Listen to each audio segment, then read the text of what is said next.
Hi guys, welcome back to the channel and thank you so much for clicking on today's video. Just bear with me, I'm using my old setup today just because I was using my camera today and it's completely dead. So if you want to check out the new setup, check out my live from last night, Friday, and you'll be able to see it there. But lots of new videos coming this week, this month. There's going to be a video bonanza at the moment. So make sure you subscribe to the channel. So much good stuff coming. And that is, of course, coming along with Generation Q Season 2 videos. We are hopefully going to be getting some trailers, teasers, episode summaries, things like that coming up. So make sure that you're subscribed and make sure to hit that bell notification because, as we all know, the YouTube algorithm ain't too kind to the LGBTQ plus creators. Enough about the wrath I feel from the YouTube gods, and on to our topic for today, which is plot holes, and specifically plot holes in Generation Q Season 1. And I am planning on doing a video like this for the original show. It's just with 6 seasons and the way, some seasons of the L Word are, what I'm trying to say is basically there's a lot of plot holes in the original show. So that is why I'm starting off with Generation Q. And if at any point throughout the video you are enjoying it, give it a little like, as that also helps me out with the wrath of the aforementioned YouTube gods. And also let me know in the comment section what your favorite plot hole is from Generation Q. So anyone who maybe they're not super familiar with what plot holes are, they're basically just points in the story that are either never addressed again, or the story is just dropped, characters that are dropped. You see why I'm saying that it's going to take me a while to do the actual L Word original series one now that I've explained a bit more about what we're going for here. Just so we're all completely on the same page, let's have a little, Wikipedia explanation on what a plot hole is. In fiction, a plot hole, or plot error is a gap or inconsistency in a storyline that goes against the flow of a logic established by the story's plot. Such inconsistencies include things as illogical, unlikely, or impossible events, and statements or events that contradict earlier events in the storyline. So, right off the bat, a really good example from the original show would be Helena's children. They were there. It was established that she was a very caring parent and then we didn't see them for several seasons, and basically there was one tiny mention of them again in season 6, but that's just an example. And we're going to go over all the plot holes, inconsistencies, and unlikely events that are taking place in the L Word Generation Q Season 1. As always with my videos, trying to do some L Word content, some L Word education, but also it's meant with good humor and having a laugh. It's not the most serious thing in the world. So just want us all to be able to have a joke, have a laugh, and just talk about the L Word because we haven't had any content for a very long time. We're going to break it down as normal, top 10 style. So coming in at number 10 is the fact that in the original L Word, Bet explains to us that there is no way that Tina would send her flowers. It's not something Tina does. And what happens on Shane's birthday? Tina sends Shane flowers. And this, there's going to be, you're going to hear me say this a lot in this video. And again, all in good humor and good faith, that I really think that the new writing staff and new staff on Generation Q could have watched those OG DVDs of the L Word a little bit more closely, because we have 6 years of seasons, of plots, of everything like this. Do little things fall between the cracks? Of course they do. But given that we only got really minuscule mentions of Tina and she only appeared in 2 episodes, I really wish they would have taken a little bit of extra time just to really make sure that they weren't having any inconsistencies like this. Number 9 is the fact that Bet learned a very hard lesson in the original show, and that was in season 4 when she hooked up with Nadia, a subordinate. You know, Nadia was obviously a student, and I just don't think she would make the same mistake again in Generation Q. And, you know, Felicity Adams, she did have an affair with her as Felicity was married to a man at the time, but also the fact that Felicity worked for Bet. And I mean, come on, Bet.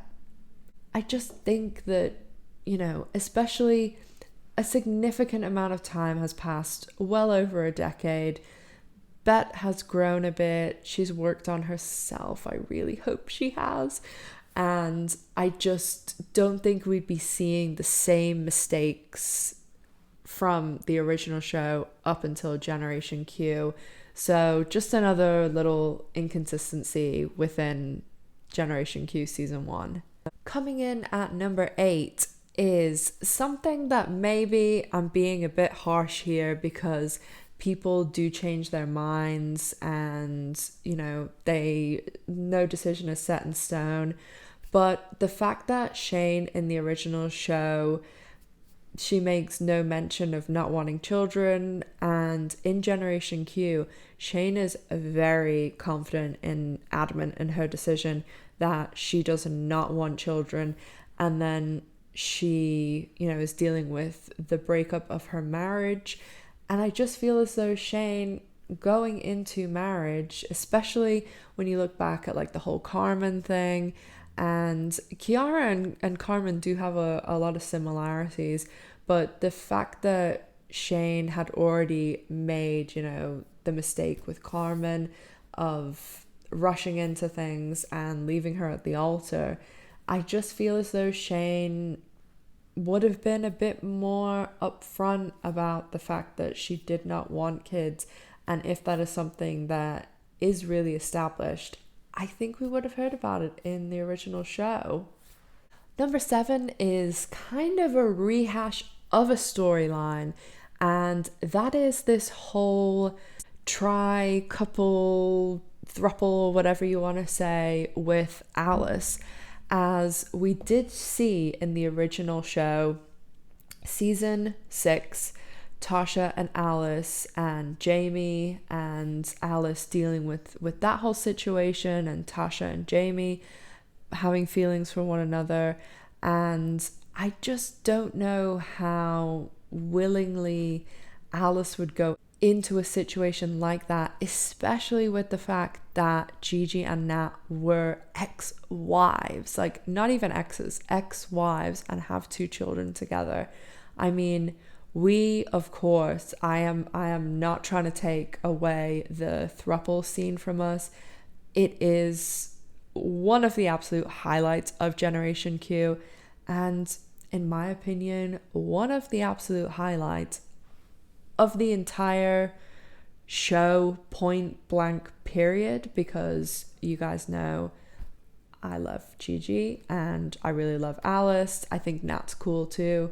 And yeah, that scene was an absolute highlight of Generation Q. But I just think Alice, you know, she's learned her lesson with this stuff. Number 6 is one of the things I feel most strongly about, and I believe this is just absolutely unacceptable that this was screwed up in this way. I think it demeans the character, it demeans the relationship between this character and Bet, and just overall, it was poor planning in the storyline. And just after something that was handled so beautifully in the first 6 seasons or the original show, and that is the fact that we have not seen James appear in Generation Q season 1. This is completely unacceptable, and James would be there for Bet. This is just, I want to see him. I want him back. He followed Bet through hell and high water, and there was no way that he would abandon her when she is going to become the mayor of Los Angeles. Well, I know that she loses, but James would have believed in her. And I'm telling you, if James was there, Bet would have won.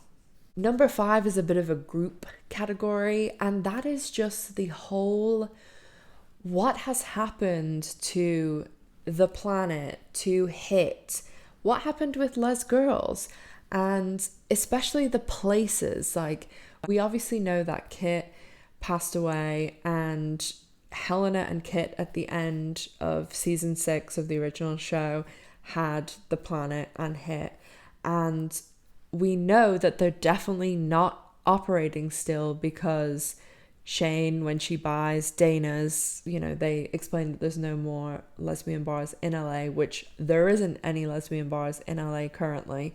So did they close a year ago? Did they close the day after the end of season 6? And this is the thing that I really, a lot of the stuff that I'm going to go over, that even the rest of it, casual little line would cover a lot of this stuff. Even I know I was like joking about James and stuff, but even I know too that like they only have so much time, they only have so much going on, but just some little Easter eggs that you're not putting too much focus on it, that new viewers are completely ostracized and don't know what's going on, but just for the original fans, that little things like that would mean so much. And you can even do stuff in backgrounds. And again, I know that they're not in West Hollywood now, they're in Silver Lake, but I think there could have been some clever camera work, lines, something that they could have answered some of that. Or even Alice is pretty famous. She has her own television show, and Shane's rich as hell. Bet is running as the mayor for Los Angeles, and people would surely know about Les Girls. I mean, they were treating it like it was common knowledge, and everybody knew, like when Phyllis was talking about people going to see you because of the, like, I don't even know how people applying to see you would know that this character in a book was Bet. But anyway, that's a plot hole for the original show. But I really wish that they could have thrown some really funny lines in, or they could have had down some alley some like old Les Girls poster, or just something little Easter egg. It would have been funny. Number 4 on the list, I guess, kind of links into all of that, and that is basically Jenny and the whole dealing with, and how they didn't deal with Jenny and the end of season 6. I mean, the entire last season of the show, which it was a terrible season. Like it really was. And the only saving grace was like they finally let Bet and Tina be like a happy married couple, but the rest was just, what were they thinking? And we didn't even know what happened to Jenny, and we did get the one tiny line from Bet in the second episode. So I just think there could have been something more there, or they could have revisited it in another episode. It just, to only have one line for you know, the main character from the original show, Bet and Jenny, were the leads. Like, I know there's some people that argue that point, but Jenny and Bet were the leads of the original show. And especially having the entire last season dedicated to this murder mystery, I just think we're owed more than one tiny line in one episode. Number 3 is, it's one of those things that it could be literally, there's so much stuff that you could blame issues from any of the 6 seasons of the show, of Gen Q, of anything. And it is the concept of time, because it does not exist in the original show, in Generation Q, in any episode. Time, it just doesn't exist in the L Word. There's no concept of time. There's no, you can't tell Christmas from summer. There is no seasons. There's no birthdays. There's no Christmas. There's no summer. There's no fall. There's no changing of the year. There's no difference between a day, a week, a month, a year. Who knows how much time goes by? I mean, even when you look at the original show and look at the season 5 finale through to the end of season 6, episode 1, that's one night. But that's what they lead us to believe. I mean, Bet has an entire, her fringe bangs grows out, like, that could have taken place over a month, and we wouldn't know, because there is no concept of time in the L Word. And I really wish that they would employ some time on Generation Q, because we're led to believe it's been 10 years, but even just trying to give us a bit more of a guide, but then also relate it to, we don't really know how long it's been since Kit died, how long it's been since Bet and Tina were divorced, how long Alice and Nat have been together, how long Shane wasn't living in LA. Like, there's all these things that just with like a little bit of a timeline, it would really help us see like what is going on. Number 2 is, apart from number 1, this is the hardest thing for me to believe about Generation Q, and I think it's a huge plot hole, a huge inconsistency, and it's the fact that, we have Bet, Shane, and Alice, and we had Tina for 2 episodes, but there is no, not even appearance, but not even any mention of any of the other characters from the original show, bar we know about, obviously, Kit passing away. We get the one line about Jenny, and we know that she's dead also. And then when Shane's getting her birthday texts, we see a text from Helena. So we know Helena is alive and well, and apparently in the UK, judging by what the text message says. But everyone else, those are pretty small. I wish that they would have given a little bit more about Jenny, as I said, a little bit more about Kit and timeline and what's going on, but to no mention of what happened with Tasha, Helena, like all these other people from the original show, and we just don't know anything. Like, how did Alice and Tasha split up? Like, did they end a week after the original show, or did they break up a year before Generation Q? There's so much stuff that we just don't know, and that is the worst thing for me, is like, I want to know about, the original people from the show that I watched for 6 years and loved. So I really hope that, again, got to give them a break. They only had 8 episodes for season 1. So hopefully not only do we get some more information, some more mentions, but we actually get some appearances by some of the people from the original show, because that would be pretty great. So the number one plot hole, inconsistency, what the hell is going on from Generation Q, and I don't really need to do a drum roll here because I'm pretty sure everybody knows exactly what I'm going to say, and that is Bet and Tina's divorce. Because what is happening? Bet and Tina... Okay.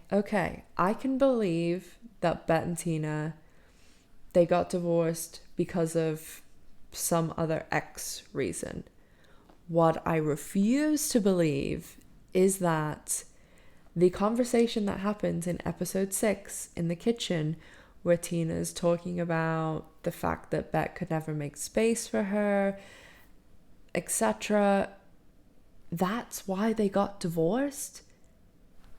That makes no sense whatsoever, because if Bet had cheated in season 1 of the original show and all that stuff didn't happen, and they had just always stayed together from season 1 of the original show, I could believe that then.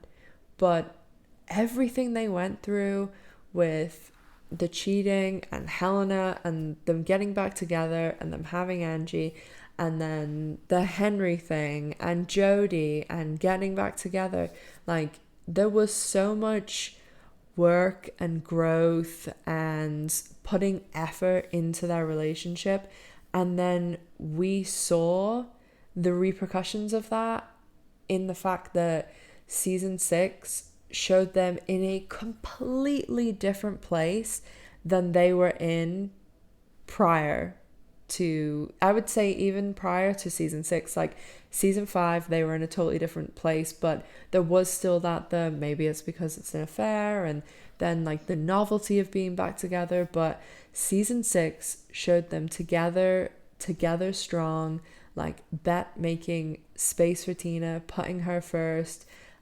It just, their whole arc in season 6 was proving why they are together, why they are endgame, and why they had finally earned each other back, because they, well, especially Bet, had like worked very hard, and she was putting Tina first, and being able to not only be completely selfless, but also Bet allowed Tina to be the strong one for her sometimes, and to be okay with falling apart sometimes and leaning on Tina. So I honestly could probably talk about this all day, but absolutely the thing that I just cannot get over is this fact that we're being sold this storyline of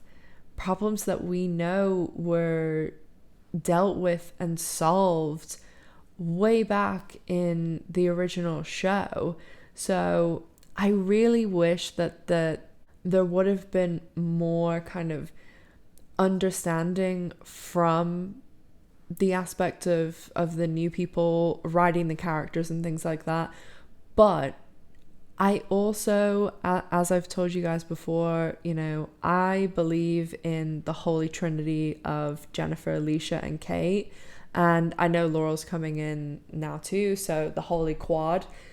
So I really, really believe that nobody knows those characters, and especially Bet and Tina, better than Jennifer and Laurel. Like, they have put so much time, effort, and energy over the original show into those characters, and for them to get this show back, like, it wasn't like they woke up one day and were like, we can get this show back, and it took them a few months. Like, they were working on this for years, and then to get it back, the network to say it's coming back, and to then kick it, hire all these people, get a new showrunner, get new writers, get new cast, get new crew, film it, get those 8 episodes out, go through a pandemic, and then have to wait a year and a half, like almost 2 years, to film the second season. Season 2 was written a year ago and they're only getting to film it now.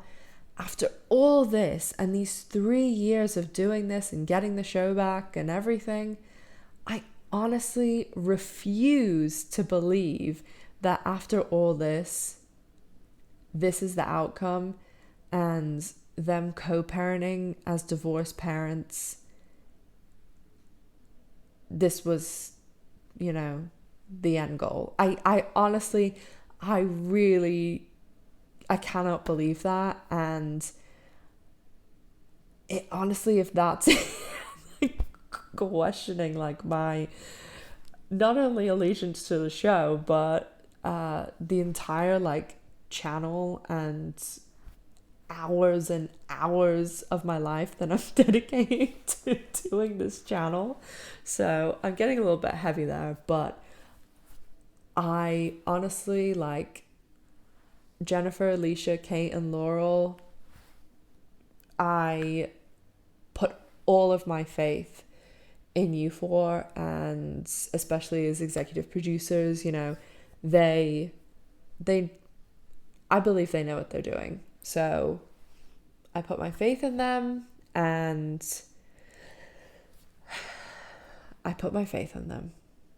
The Holy L Word Quad, I completely put my faith in them, and especially, as executive producers and things, that they have way more input than any normal actor would, or even like a normal executive producer or anything like that, because they have those 6 years of the original show.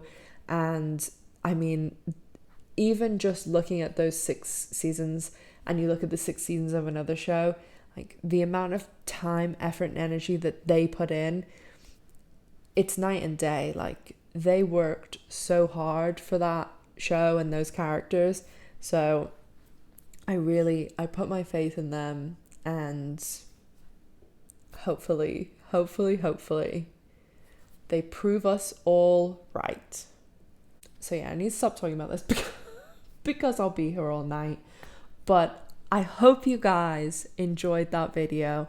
If you also believe in the Holy L Word, I need a better word than quad, the 4 square Holy Trinity plus 1 of Jennifer, Alicia, Kate, and Laurel, click that like button on the video and let me know that you are swearing your allegiance to them also. And guys, let me know your thoughts in the comment section down below. What is your biggest inconsistency? I have a feeling I know which one everybody's gonna pick, or most people are gonna pick. But let me know your thoughts, whatever it is, down in the comment section. If you're not already subscribed to the channel, make sure to subscribe and make sure to hit that bell notification so that you're notified every time I upload a gem of a video like this one. I've got a lot more L Word content coming out over the next few weeks, and some other little things thrown in as well. So keep your eyes peeled for that, and make sure to also follow me on social media. I post a lot over there, a lot more L Word content. So make sure to follow me over there to keep up with everything L Word related in between my videos. As always, guys, thank you so much for watching. I really appreciate it. Make sure to stay safe, take care of yourselves, and I'll see you in the next one. Bye, guys.